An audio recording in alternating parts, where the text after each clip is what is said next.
¿empiezan algún horario en especial? Ah, eso se los va a comunicar Ana, es el jueves, seguramente sí va a ser en un horario, pero Bien. no lo sé yo. Ana se los va a comunicar. Lo que Y sí sé ot- sí, de que perdón. Y otra consulta, ¿hay tiempo para hacer el examen? seguramente, sí, Bien. seguramente. Lo que no sé es si van a hacer tipo un Zoom, como para verlos a ustedes y que estén resolviendo el examen todos en simultáneo, o si hay que mandarlo por mail. Eso no lo sé. Yo Genial. supongo que van a armar una sala de reunión para que se disminuyan las posibilidades, obviamente, de que se copien ese tipo de cosas. Pero la verdad es que, bueno, todos somos grandes, adultos, y eso ya queda también en la responsabilidad de cada uno. El examen no es imposible, así que quédense tranquilos. Bueno, yo tengo acá en mis manos el examen, así que les voy a decir los temas a los que les tienen que prestar principal atención, ¿sí? Están todos, a ver, hay gente esperando, ahí está. Bueno, Jessica se está uniendo. Estamos, ay, hay otro más, Silvina. Esperen que quiero arrancar con todo esto juntos. ¿Estamos? Ahí están todos. Bueno, vamos a hacer un repaso entonces de los temas del examen. Importantísimo, ¿vieron el cuadro de la clase que figura como clase 7, que está el examen psiquiátrico de cada uno de los síndromes? ¿Lo tienen ese? Sí, sí.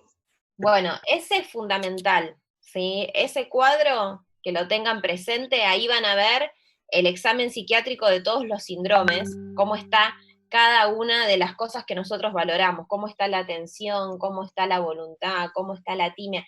Ese cuadro es fundamental que lo sepan. Eso los va a poder ayudar a responder la mayoría de las preguntas, ¿sí? Después, Todos los temas, síndromes había que claro, estudiar. síndromes. Porque el doctor que nos dio la clase dijo que solo eran más importantes los de excitación psicomotriz, inhibición psicomotriz y el maníaco, me parece. Sí, siempre hay algunos que son más importantes a los fines de las preguntas del examen, pero si saben todo Ah, ese está bien. cuadro, ya eso es todo, casi toda la cursada de psicosemia, así que si se lo saben, perfecto, ¿sí? Ok. Con eso van a poder responder todo. Ahora yo les Perdona, voy... ¿te puedo hacer una consulta? Sí, decime. Eh, que algo que no me quedó muy claro es cómo diferenciar un síndrome de excitación psicomotriz con un síndrome maníaco, porque lo estoy viendo y son como muy similares entre sí. O sea, Sí, ¿cuál es la clave para diferenciarlo? y ahí te va a ayudar pararte en cada uno de los puntos, ¿sí? En la excitación psicomotriz, la timia, que es el afecto, puede estar sin afectarse en la excitación psicomotriz. Vos pensá, ¿cuándo hay una excitación psicomotriz? Por ejemplo, un paciente en abstinencia, ¿sí? Sí. Un paciente adicto en abstinencia va a estar con la voluntad aumentada, con los movimientos, o sea, va a haber una hiperactividad de todos los aspectos, pero en su afecto no va a estar súper contento y feliz, ¿sí? O sea, Sí. ahí vos ves como la timia en una excitación no va a estar elevada, se llama, ¿sí? O hipertimia, que sí está en la manía. ¿Por qué? Porque la manía es un síndrome afectivo, en donde lo que principalmente se afecta es la timia. En la manía también puede haber un estado afectivo más mixto, que esto quizás lo vieron, que es que por momentos está muy contento y por momentos muy angustiado, muy triste. En la excitación psicomotriz, ustedes traten de pensar otras causas, además de la manía, ¿sí? Adicciones, un síndrome confusional, una demencia, puede tener una excitación psicomotriz, una intoxicación metabólica, alguna alteración metabólica, una hipoglucemia. No va a estar el paciente en ese momento, estos que les estoy contando como ejemplos, contento ni con el ánimo elevado. ¿Sí? Así que si los pensás así, podés ver que son distintos. Eso tiene que ver con la causa. Enfóquense en la timia para poder diferenciarlos. El síndrome maníaco, que es un estado en donde el paciente tiene el ánimo elevado, donde la atención está en múltiples cosas, donde hay fallas también de memoria, donde hay una aceleración del pensamiento, una taquipsiquia, hay taquilalia, está todo como muy acelerado, dura bastantes días, ¿sí? Y quizás en el momento, por ejemplo, que te traen ese paciente a la consulta por guardia, por lo general, el paciente en el consultorio haga una excitación psicomotriz, ¿sí? O sea, dentro de su estado maníaco, que le va a durar varios días, quizás meses, puede hacer un episodio en donde aumenta su actividad, aumenta la forma en que camina, se pone agresivo. Bueno, eso también se denomina síndrome de excitación psicomotriz y está adentro de la manía, ¿sí? Buenísimo, gracias. No sé si eso ya te aclaró un poco. Sí, sí, gracias. De nada. Bueno, ¿alguien tiene alguna duda o vamos charlando? Ustedes me interrumpen cuando quieran, ¿sí? Bueno, a ver, voy a abrir el examen. Uno de los temas que para nosotros es fundamental es el síndrome de confusión, el síndrome confusional. Ese es fundamental porque, como les decía antes, como médicos de todas las especialidades pueden ver un síndrome confusional. ¿Alguien se anima a decir las características del síndrome confusional? ¿Alguna? ¿Cómo puede estar el paciente?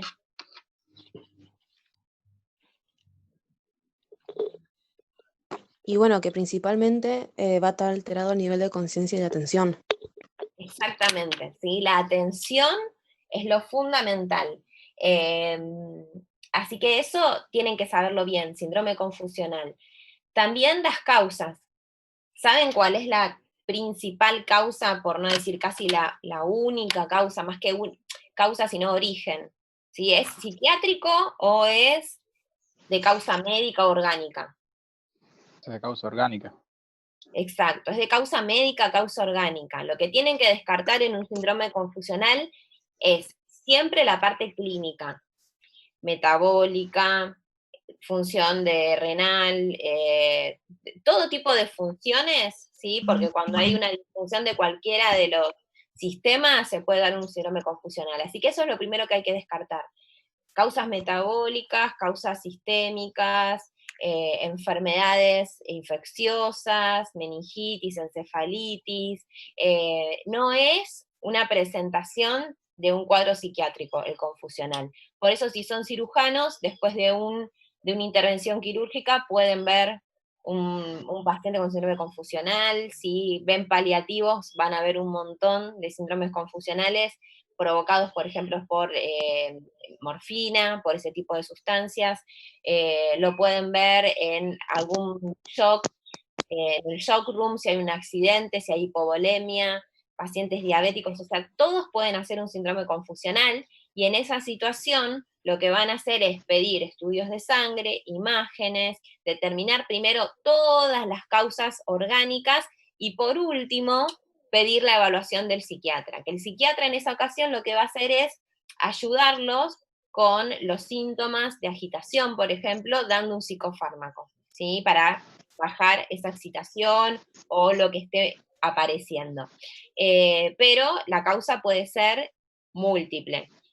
Para que les quede claro entonces, las causas del síndrome confusional siempre van a ser causas médicas, ¿sí? Esperen que tengo otra de confusional. ¿Cómo les parece que está el pensamiento, el curso del pensamiento en un síndrome confusional? ¿Es coherente, es incoherente?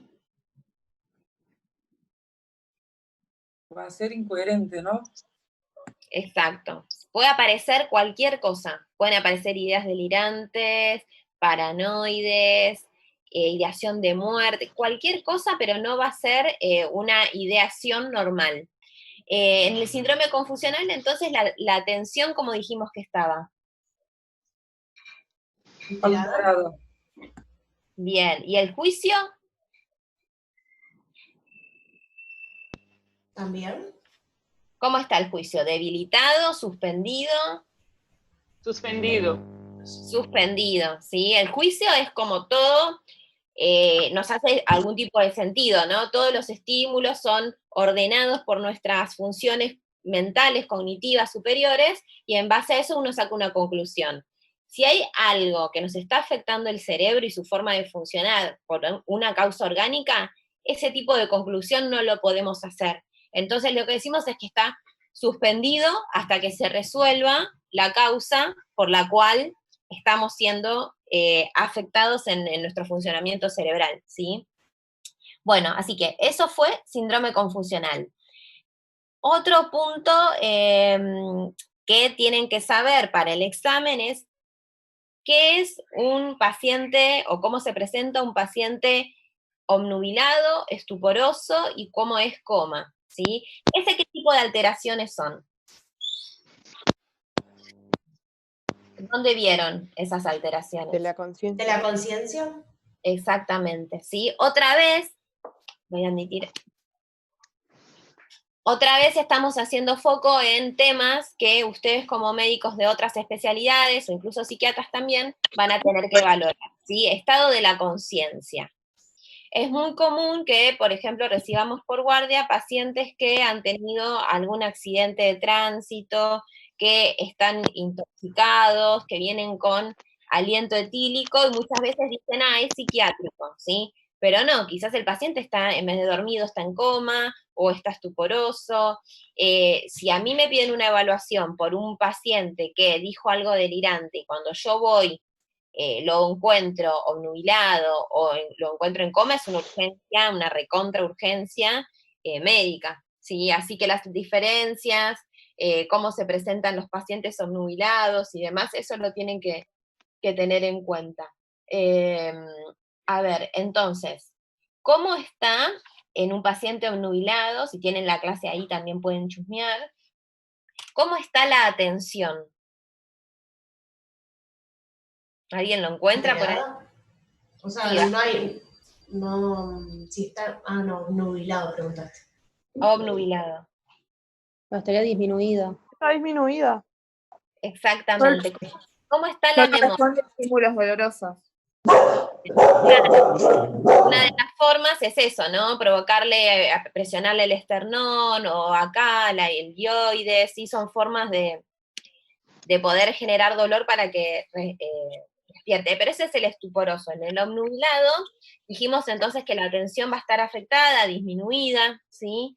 En cuanto a la memoria, ¿cómo puede estar un paciente obnubilado?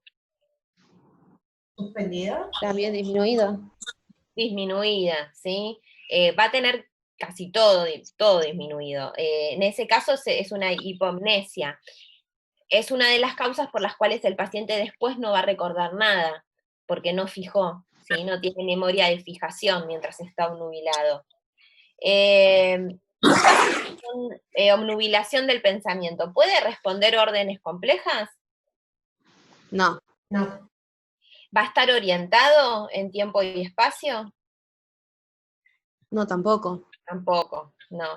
Y el ritmo del pensamiento también, ¿no? Va a estar enlentecido, seguramente, en un paciente obnubilado. Bueno, esa es otra de las cuestiones que tienen que prestar atención, ¿sí? Cómo está el paciente en el estado estuporoso y en el obnubilado.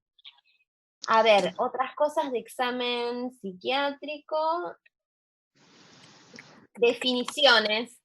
Definiciones de memoria, de atención, de alucinación. ¿Cómo vienen con eso? Imagínense que es para reconocerlas en un choice, tampoco las tienen que saber de memoria. Pero vamos, por ejemplo, a la de alucinaciones, ¿sí? La alucinación, ¿alguien sabe qué es? Esa es como bastante corta y fácil de recordar. Sería como ver algo, pero que no tiene un objeto, o sea, como... Exactamente. Percepción sin objeto, ¿sí? Eso. Esa es la definición. ¿Y qué tipos de alucinaciones hay? Auditivas, visuales. Bien. ¿Qué más? Una por cada sentido. Visuales, auditivas, olfatorias. el gusto. ¿Sí? Bueno, esas son todas las alucinaciones que existen. ¿Y saben cuáles son las más frecuentes en psiquiatría de todas esas? Auditivas y visuales. Las auditivas. Las auditivas. Las visuales son rarísimas en psiquiatría, tienen que ver con cuadros de epilepsia o con intoxicaciones por drogas, ¿sí? Pero visuales es rarísimo de ver en psiquiatría. Sí es muy frecuente de ver en otras especialidades, en urgencias, en neurología, pero en psiquiatría las auditivas por lejos. Así que bueno, definición de alucinación, entonces, percepción sin objeto, hay distintos tipos, se clasifican en visuales, auditivas, táctiles, kinestésicas, olfatorias y gustativas, no está asociada con estímulos externos, sino que es algo propio de la percepción alterada del paciente, ¿sí? Bien, en cuanto a la atención, ¿sí? ¿Alguien se acuerda cómo se define la atención o qué sería?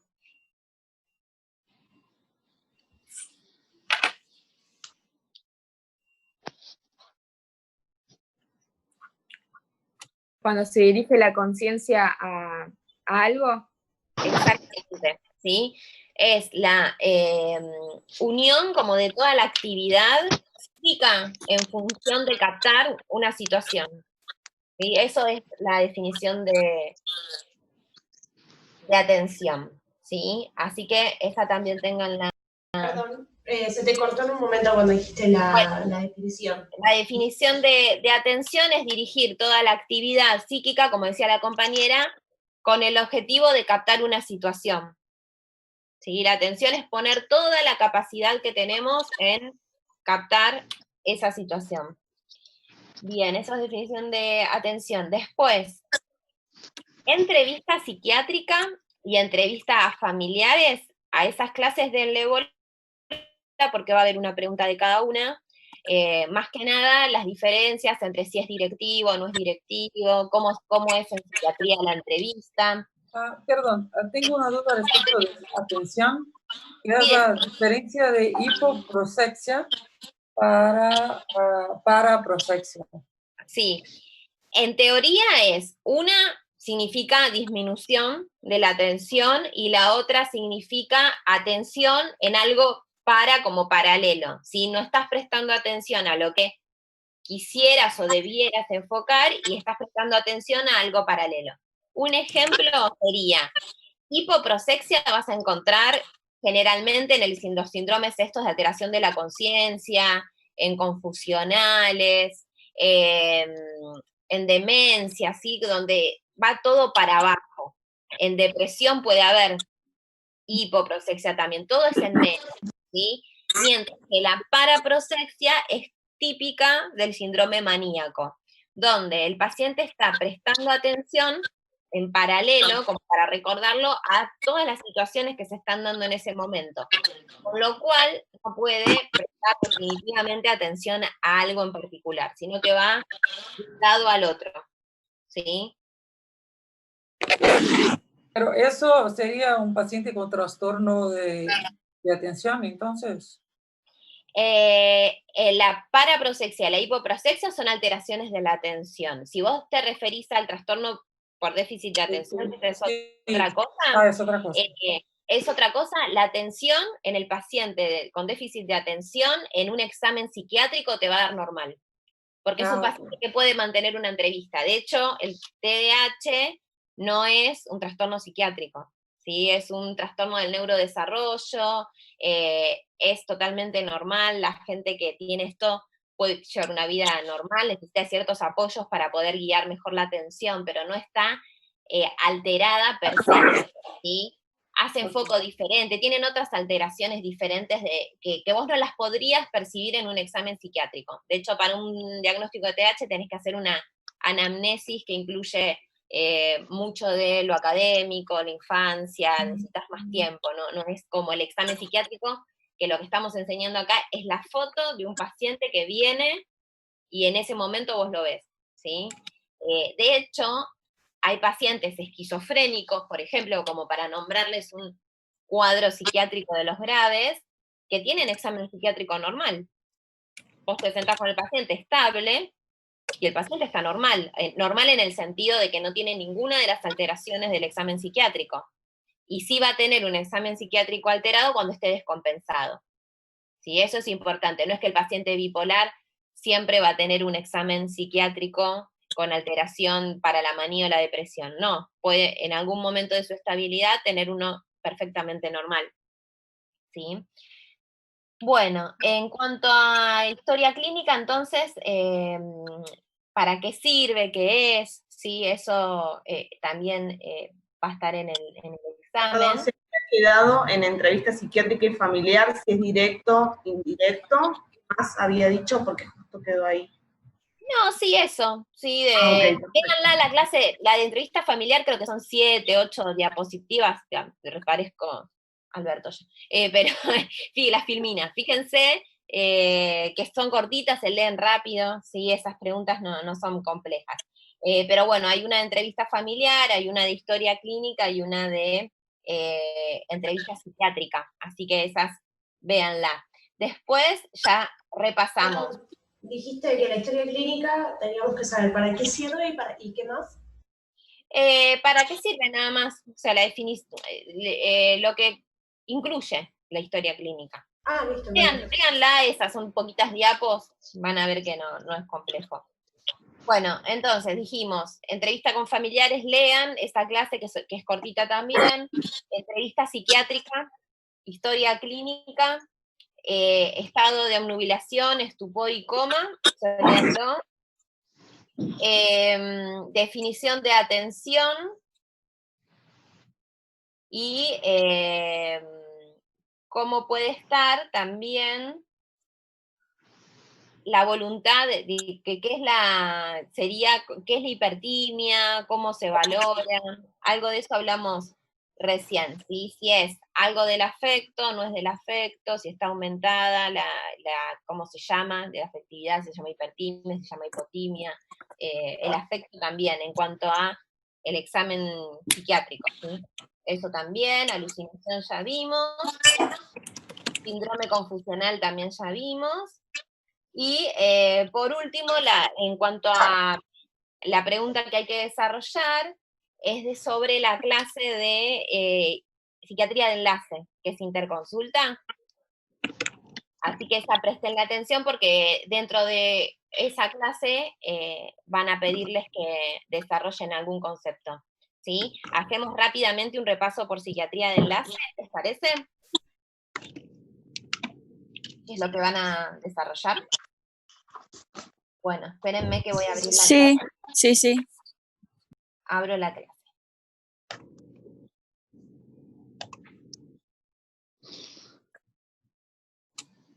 Aguárdenme un momentito. Psiquiatría de enlace. Bueno, ¿ustedes pueden abrirla también ahí en simultáneo? ¿Qué Es la clase? clase 10. La 10. Esa es la que nos tendrían que pasar, me parece. No sé si la No, la pasaron. tienen. Está. Psiquiatría de enlace se llama, la dio la doctora de Gregorio, clase 10. ¿Sí? Sí. Bueno, al principio de la clase van a encontrar la definición, ¿sí? Que la psiquiatría de enlace es una especialidad dentro de la psiquiatría que lo que aborda es los pacientes que están internados o que tienen alguna comorbilidad, que es cuando pasan dos cosas a la vez, dos enfermedades a la vez, psiquiátrica, ¿sí?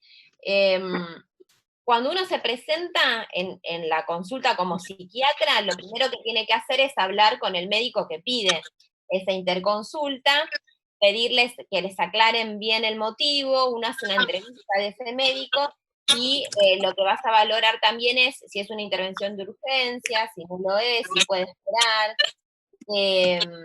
Le pedimos siempre al médico que cuando pida la interconsulta le avise al paciente, porque a veces nos pasa que de repente aparecemos y el paciente se queda como medio en shock, porque todo el mundo, por lo menos en una franja etaria, que es la gente más grande, piensa que el psiquiatra es solamente para cuando estás loco. Entonces genera como un shock que nosotros vayamos sin aviso, ¿sí? O por ahí, no sé, pasa que hay situaciones en donde hubo alguna diferencia entre el médico y una paciente, y automáticamente lo que presenta es como que está diciendo que la tratan de loca a alguien. Entonces, por eso es importante que el médico antes de que nosotros aparezcamos le avise por qué pidió la interconsulta y que vamos a ir, ¿sí?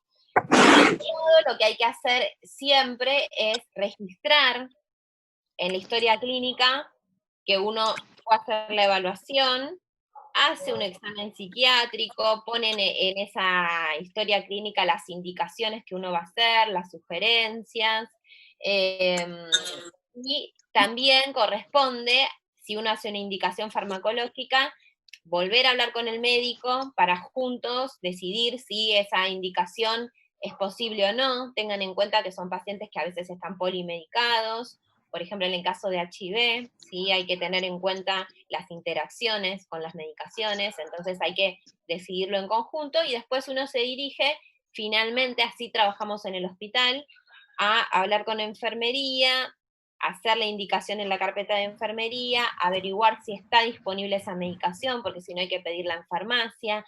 Así que el abordaje es bastante interdisciplinario. Uno habla con el médico tratante, con el paciente, si está disponible el familiar, se habla en ese momento, si no, se pide el teléfono y nos comunicamos telefónicamente o lo citamos en otro momento.